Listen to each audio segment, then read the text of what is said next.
Hi guys, nice to meet you both, sort of. I really enjoyed the film. I watched it earlier today. It was just absolutely fascinating. I'm going to begin with I'm going to begin with you, Clive. I mean, obviously, you guys came to know each other a few years ago.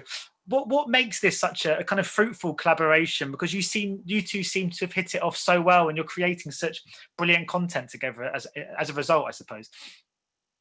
Yeah, I mean, you're right. We met in Antarctica when Werner was shooting Encounters at the End of the World, and I was on field work on a volcano. We spent about a week together up at this active volcano in Antarctica with a lava lake bubbling away on it.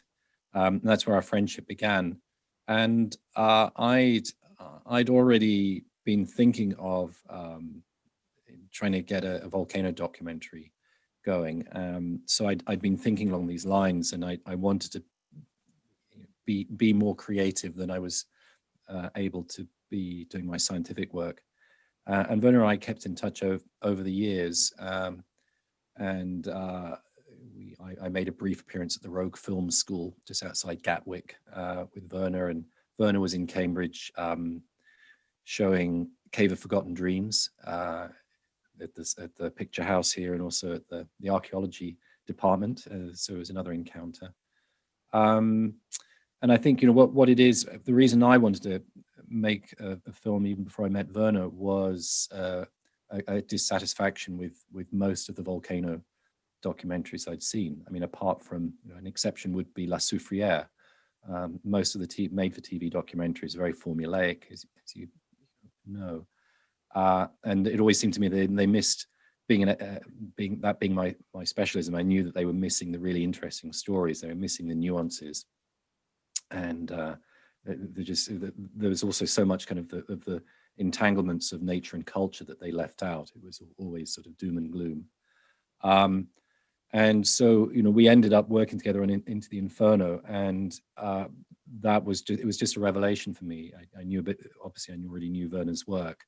But to have the freedom to make real cinema without any constraints of having to have commercial breaks, without having to be didactic, without having to script and storyboard everything, that freedom of thinking visually and thinking cinematically and thinking musically as well was game changer for me in my life. I mean, I now kind of think of myself as a filmmaker and a volcanologist.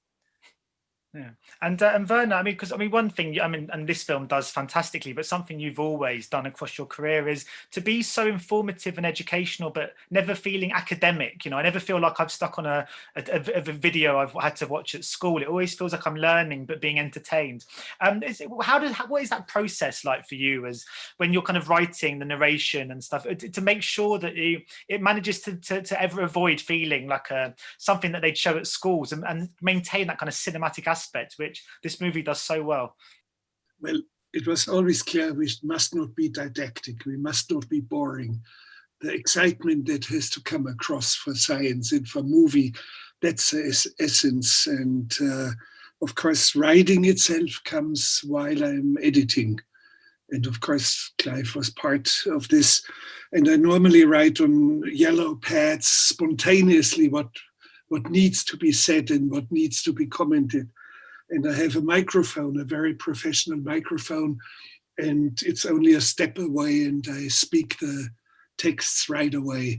Sometimes I don't fit, they do not make it clear. Sometimes it's a little too short, it's a little too long, and I rephrase it. I would rephrase it because Clive would say, well, this is very muddled, your message. Make it clearer, or you are outright wrong here. So I am open for improvement. Of course, the editor himself has a lot of input in all this. And he says, if you comment too much, we need silent elements now. You shut up for a moment, otherwise you will bore the audience with your voice. So it's a very careful balance, but it comes spontaneously. Yeah, because Werner, Clive is one of many people you've met across your adventures doing what you do. When you constantly kind of meet people as a documentarian, of course, you carry such a curiosity for life and for people. Forgetting the audience for a moment and what you're giving us, you must have do you ever look back and just think about the incredible array of life experiences you've gained from doing this, and some of which obviously you would have obtained during this very project? Sure, that's what filmmaking does to you. But Clive has been around the world for going after volcanoes.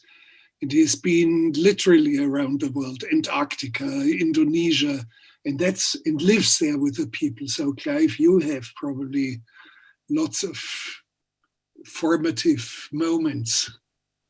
Oh yes, and very very much so in making the films together, working as a crew, and there's something for me, and I experienced this particularly with Fireball being not my topic. I had to do a lot more research. I didn't instantly know who are the people that we might talk with on film. Whereas with volcanoes, everything was pretty easy. So there was a lot of research and casting and talking with crew and logistics. And as we went through production, and we're filming at these many locations, it is a very wonderful feeling of starting to hold this whole project that you've had started with a kind of vision for a year earlier. And then you start to actually build it. It's very, very, very exciting. And so I definitely have had formative experiences on the road with our crew. We've met some extraordinary people from indigenous communities, scientists in their labs, scientists in the field. Just one who immediately comes to mind is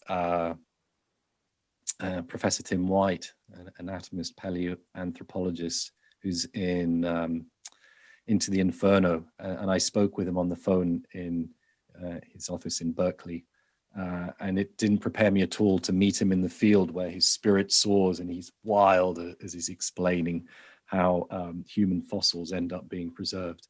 So it's been a real excitement going out and making the film, piecing it together in the edit. Brilliant. Well, thank you so much for your time today, guys. I could have gone on for hours speaking to you both. Ladies and gentlemen, you're watching HeyUGuys! Hey, you guys, huh? Hey, you guys. Is that from the Goonies? It is indeed, yeah. Nice. Hey,